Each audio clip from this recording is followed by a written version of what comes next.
nazar atau janji. Nazar itu adalah mewajibkan suatu kurbah, kebajikan yang sebenarnya itu tidak wajib menurut syariat Islam, dengan lafal yang menunjukkan hal itu. Nazar itu secara bahasa artinya janji melakukan hal baik atau buruk. Nazar adalah sebuah janji seseorang untuk melaksanakan sesuatu jika tujuan yang inginkan tercapai. Sedangkan nazar menurut pengertian syariat hukum Islam adalah menyanggupi melakukan ibadah kurbah mendekatkan diri kepada Allah yang bukan merupakan hal yang wajib fardu ain bagi seseorang. Berdasarkan pengertian di atas, maka tidak sah bernazar akan melakukan hal yang mubah, makruh menurut pendapat yang rajih atau kuat dan haram. Begitu juga tidak sah bernazar akan melakukan sesuatu yang wajib atau fardu ain.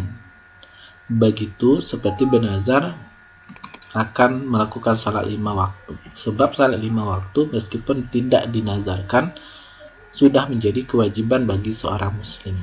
Dengan demikian, perkara yang dapat dinazarkan adalah perkara yang dihukumi oleh syarak sebagai perbuatan sunnah atau fardu kifayah, seperti bernazar akan bersedekah kepada fakir miskin, bernazar akan mensolati jenazah fulan, dan contoh hal-hal sunnah atau fardu kifayah yang lainnya. Nah, inilah yang dimaksud, bahwasanya yang namanya nazar adalah menyanggupi melakukan ibadah kurbah mendekatkan diri kepada Allah yang bukan merupakan hal yang wajib fardu ain itu bagi seseorang. Efek dari pelaksanaan sebuah nazar adalah perkara yang asalnya dihukumi sebagai sunnah atau fardu kifayah menjadi hal yang wajib itu baginya. Misalnya bersedekah kepada fakir miskin yang semula itu sunnah menjadi wajib bagi orang yang bernazar akan melakukan hal tersebut. Begitu juga melakukan salat jenazah yang asal hukumnya itu adalah fardu kifayah berubah menjadi fardu ain bagi orang yang menazarkannya. Salah satu syarat sah nazar adalah lafaz nazar itu harus mengandung sesuatu kepastian untuk menyanggupi melakukan hal itu.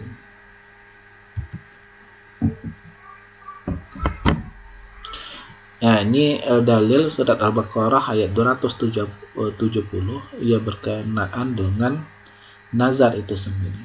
Ma anfaqtum nafaqatin aw nazartum min nazrin fa inna Allah ya'lamuhu wa ma lizalimin min ansar. Nah, ini berkenaan dengan apapun yang kamu infakkan atau yang kamu nazarkan dari suatu nazar, fa inna Allah, dan Allah itu maha mengetahui, dan yang namanya orang-orang zalim itu tidak mendapatkan pertolongan dari Allah. Nah, ini ayat ini Al-Baqarah membahas tentang nazar. Kemudian juga terdapat pada surat Al-Hajj ayat 29. Wal yufu nuzurahum, hendaklah itu mereka memenuhi nazar itu mereka. Kemudian juga terdapat pada surat Al-Insan ayat 7. Yufuna bin nazri wa yakhafuna yawman kana syarruhu mustatirah. Mereka itu menunaikan nazar dan takut akan sesuatu yang hari yang azabnya mereka itu di mana-mana. Ya, kemudian hadis juga membahas tentang nazar, yaitu hadis tentang hukum nazar. Nah, hadis yang diriwayatkan dari Ibnu Umar radhiyallahu anhu itu berkata, awalam yunhau anin nazar. Bukankah mereka itu dilarang itu dari bernazar? Bukankah mereka itu dilarang dari menazar? Inna Nabi sallallahu alaihi wasallam qala, bahwasanya Nabi sallallahu alaihi wasallam, sebab Nabi sallallahu alaihi wasallam itu bersabda, sesungguhnya nazar, innan nazrah, sesungguhnya nazar, la yuqaddimu syai'an, itu tidak menyegarakan sesuatu. wala yuakhiru, dan juga tidak menangguhkan sesuatu. Wa innama yastakhraju bin nuzri minal bakhil, dan tidak pula dan hanya saja nazar itu dilakukan dari orang-orang yang bakhil. Nah, diulangi lagi, innan nazra, ya, sesungguhnya nazar, ya, la yuqaddimu syai'an, tidak menyegerakan sesuatu, wala yuakhiru, dan juga tidak menangguhkan sesuatu. Wa inna ma yastakhraju bin nazri, dan hanya saja nazar dikeluarkan dari orang-orang yang bakhil.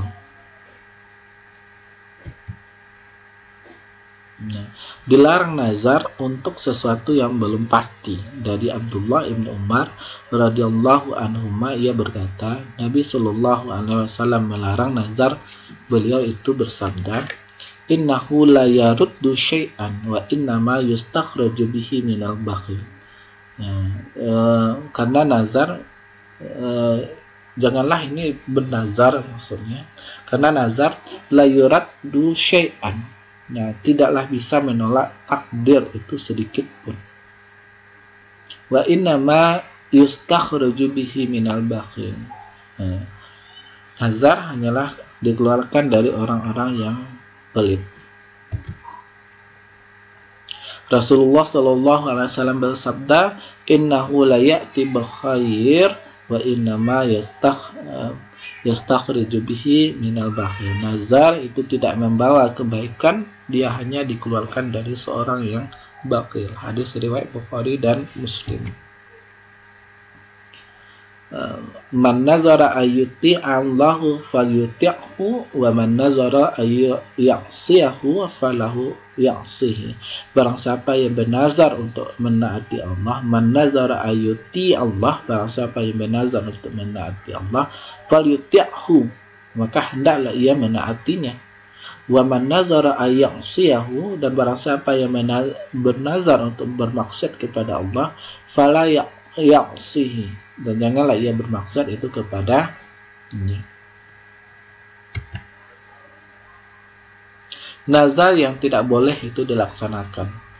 An Aisyah radhiyallahu qalat, radhiyallahu anha, dari Aisyah radhiyallahu anha, dia berkata, qala Rasulullah sallallahu alaihi wasallam, man nazara ayyuti'a Allahu falyuti'hu, barang siapa bernazar untuk taat kepada Allah, maka hendaklah ia berpatuhi. Wa man nazara ayyasi Allah fala ya'sihi, dan barang siapa bernazar untuk mendurhakai Allah, maka janganlah ia mendurhakainya. Artinya, ya, nazar, ada nazar yang tidak boleh dilaksanakan, yaitu nazar yang dilakukan untuk mendurhakai Allah, itu tidak boleh dilaksanakan. Siapa saja yang bernazar untuk melakukan ketaatan kepada Allah, hendaklah ia memenuhinya. Sementara siapa yang bernazar untuk bermaksud kepada Allah, makalah hendaklah ia tidak mengerjakannya. Rincian hukum dalam hal nazar. Nazar melakukan ketaatan, hukumnya itu wajib ia tunaikan dan berdosa jika dilanggar, serta harus membayar kafarah. Nah, artinya bukan hanya sumpah saja yang ada kafarat sumpah, tetapi kafarat nazar ada, ya. Dan kafarat sumpah sama dengan kafarat nazar. Nazar dalam hal kemaksiatan itu tidak boleh dilaksanakan dan hanya itu membayar kafarah saja. Nazar kesyirikan, maka tidak sah nazarnya dan tidak boleh ditunaikan serta tidak ada kafarah. Pelakunya harus bertobat karena telah melakukan syirik kecil. Kemudian nazar mubah boleh ditunaikan, boleh juga tidak, dan membayar kafarah. Hadis yang di sini, hadis yang diriwayatkan itu dari Sabit ibn Dhahak berkata, nazara rajulun ala ahdi Rasulullah sallallahu alaihi wasallam, bahwasanya itu ada seorang laki-laki yang bernazar itu pada zaman Rasulullah sallallahu alaihi wasallam, ayyun hara ibilan, untuk menyembelih unta, ya. Ibilan di Buwana, untuk menyembelih unta itu di Buwana. kemudian datang kepada Rasulullah sallallahu alaihi wasallam. Fa'atan Nabi sallallahu alaihi wasallam, inni nazartu an anhara iblan bi buwana. Ya. Kemudian dia datang kepada Rasulullah sallallahu alaihi wasallam dan berkata, sesungguhnya saya telah bernazar untuk menyembelih unta itu di Bawana. Faqala Nabi sallallahu alaihi wasallam, kemudian Nabi Muhammad sallallahu alaihi wasallam itu bersabda, hal kana fiha wasanun min ausan al-jahiliyah. Apakah badannya terdapat berhala di antara berhala jahiliyah? Yu'badu, qalu la, qala hal kana fiha min. Kemudian dia menjawab, itu mereka berkata itu tidak. Beliau kemudian berkata, apakah padanya terdapat hari besar di antara hari-hari besar mereka? Nah, hal kana fiha id min a'yadihim? Qalu la. Qala Rasulullah sallallahu alaihi wasallam, aufi binazrika. Maka mereka berkata, beliau Rasulullah sallallahu alaihi wasallam itu bersabda, penuhilah nazarmu. Aufi binazrika, penuhilah nazarmu, fa innahu la wafa'a linazrin fi maksiatin. Tidak boleh memenuhi nazar dalam hal kemaksiatan. La wafa'a linazrin fi maksiatan, tidak boleh memenuhi nazar dalam hal maksiat itu kepada Allah, bimaksiatillah, kepada Allah. Wala fiha la yamliku ibnu Adam. Dan dalam perkara yang tidak dimiliki oleh anak Adam, dan dalam perkara yang tidak dimiliki oleh anak Adam. Dari Aisyah bahwasanya Rasulullah sallallahu alaihi wasallam itu bersabda, la nazra fi maksiatin wa kafaratuhu kafaratul yamin. Tidak boleh itu nazar dalam kemaksiatan, dan denda atau kafarat nazar itu sebagaimana denda pembatalan sumpah. Artinya, dan kafarat sumpah itu sama, kafarat nazar sama dengan kafarat sumpah. Adapun nazar yang mubah seperti nazar untuk berhaji dengan jalan kaki atau berdiri di bawah terik matahari, maka tidak perlu dilaksanakan dan tidak ada kewajiban apapun atasnya. Dari Abu Hurairah radhiyallahu anhu berkata, Rasulullah shallallahu alaihi wasallam melihat seorang laki-laki tua berjalan dengan dibopong kedua anaknya. Kemudian Rasulullah shallallahu alaihi wasallam bertanya, kenapa kakak ini? Lalu kedua anaknya itu menjawab, wahai Rasulullah, ia dulu telah bernazar. Kemudian Rasulullah sallallahu alaihi wasallam bersabda, irkab ayyuhas asyah fa inallah ghaniyun anka wa an nazrika. Berkendaraanlah wahai kakek, sesungguhnya Allah berkecukupan diri dari engkau dan nazarmu. Dari Ibnu Abbas radhiyallahu anhuma bahwasanya Rasulullah sallallahu alaihi wasallam melewati seorang lelaki di Mekah sedang berdiri di bawah terik matahari. Lalu beliau bertanya, ada apa ini? Orang-orang menjawab, ia telah bernazar untuk puasa, tidak berteduh sampai malam, serta tidak bicara, dan sampai sekarang ia masih berdiri. Kemudian beliau sallallahu alaihi wasallam bersabda, la yatakallam wa hendaklah ia berbicara, liyatakallam. Hendaklah ia bicara, wal yastadillah, dan berteduh, wal yajlis, dan duduk, wal yutimma saumahu, dan menyempurnakan itu puasanya. Hukum orang yang tidak mampu menunaikan nazar. Barang siapa bernazar dengan suatu ketaatan, kemudian tidak mampu dalam hal menunaikannya, maka ia harus membayar kafarat sumpah. Kafaratun nazri, kafaratul yamin. Kafarat nazar seperti kafarat sumpah. Orang yang bernazar kemudian meninggal, barang siapa bernazar kemudian meninggal sebelum menunaikan nazarnya, maka walinya harus menunaikannya. Dari Ibnu Abbas radhiyallahu anhu bahwasanya ia berkata, Sa'id bin Ubadah meminta fatwa kepada Nabi sallallahu alaihi wasallam tentang nazar ibunya yang telah wafat sebelum menunaikannya. Rasulullah sallallahu alaihi wasallam bersabda, faqdihi anha, tunaikanlah untuk ibumu. Kafarat nazar, pernah bernazar tapi ingin membatalkan nazar itu, apakah ada tebusan atau kafarat yang harus ditunaikan? Jawabannya itu menurut nazar, menunaikan nazar adalah wajib, meskipun pada asalnya mengucapkan nazar itu hukumnya makruh. Bahkan sebagian ulama memandang haram. Dasarnya adalah sabda Rasulullah SAW, innahu la yud'a syai'an wa innama yastakhriju minhu minasyahih. Sesungguhnya nazar itu tidak dapat menolak takdir, sungguh nazar itu keluar dari sifat kikir. Ya. Meski pada dasarnya makruh, namun jika nazar sudah terucap, wajib ditunaikan. Allah menyebutkan di antara ciri penduduk surga adalah orang yang menunaikan nazar. Ya. Mereka menunaikan nazar dan takut akan suatu hari azabnya merata itu di mana-mana. Jika nazar tidak mampu ditunaikan, ada kewajiban yang harus dilakukan sebagai penebusnya, yaitu menunaikan kafarat. Orang yang bernazar tetapi tidak melaksanakan nazarnya, baik sengaja ataupun karena tidak mampu melaksanakannya, maka harus membayar kafarat atau denda. Jumlah denda itu sama dengan kafarat melanggar sumpah. Hal ini berdasarkan hadis, ya, hadis tentang kafarat, sanksi hukum melanggar nazar. Hadis yang diriwayatkan itu dari Ibnu Abbas, bahwasanya Rasulullah SAW bersabda, man nazara qala, barang siapa yang bernazar dengan tidak menyebutkannya, man nazara nasran lam yusammihi, barang siapa yang bernazar dan tidak menyebutkannya, maka kafaratnya fakafaratu kafaratul yamin, maka kafarahnya adalah kafarah sumpah, ya, dendanya adalah denda sumpah.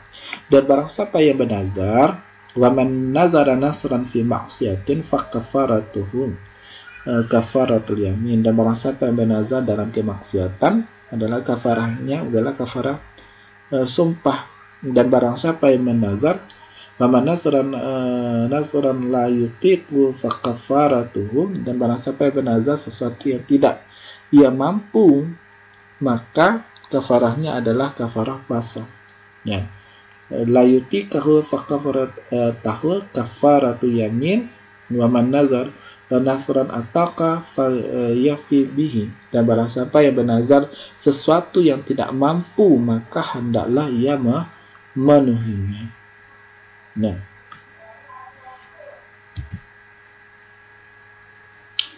kafaratul nazar itu kafaratul yamin. Tebusan melanggar nazar itu sama dengan tebusan melanggar sumpah. Kafarat sumpah yaitu membebaskan budak, memberikan makanan kepada 10 orang miskin, puasa 3 hari. Ya, ini sebagaimana dijelaskan itu dalam surat Al-Maidah itu ayat 89, Allah tidak menghukum kalian disebabkan sumpah-sumpah kalian yang tidak sengaja, tetapi Allah menghukum kalian disebabkan sumpah-sumpah yang kalian sengaja. Maka kafaratnya jika kalian melanggar sumpah, yang memberikan makanan kepada 10 orang miskin, yaitu dari makanan yang biasa kamu berikan kepada keluarga kalian, atau memberi mereka pakaian, atau membedakan seorang hamba saya. Siapa tidak mampu melakukannya, maka kafaratnya berpuasalah 3 hari. Itulah kafarat sumpah-sumpah kalian apabila kalian bersumpah, dan jagalah sumpah kalian. Demikianlah Allah menerangkan hukum-hukumnya kepada kalian agar bersyukur. Teknis penunaian kafarat. 3 kafarat di atas itu boleh dipilih semampunya, tidak harus dipilih secara urut.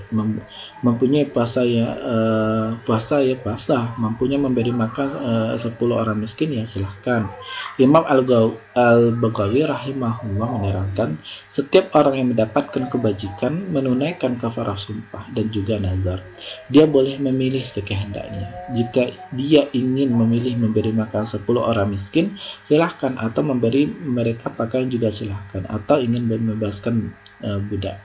Teknisnya, jika ingin membayar kafarah berupa makanan untuk 10 orang miskin, satu kadar makanan dan pakaian dijelaskan oleh Syekh Abdul Aziz bin Bas rahimahullah. Masing-masing orang miskin mendapat 1/4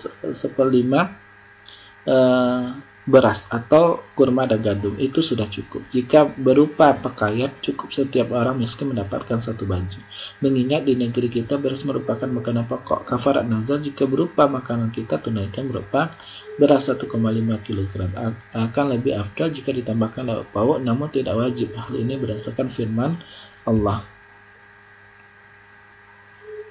yaitu dari makanan yang biasa kamu berikan kepada keluarga kalian.